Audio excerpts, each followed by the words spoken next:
يا عيني يا حرام، دول بنتين وملهمش أخ ولد ياخد باله منهم ويكون سند ليهم. دي جملة بتتكرر كتير بس غلط. عارفين ليه؟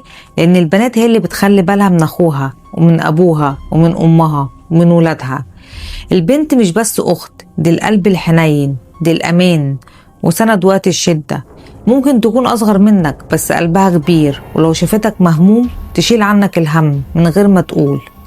البنت لما تكون أختك تبقى الدنيا فيها ظهر حقيقي وكتف تتسند عليه.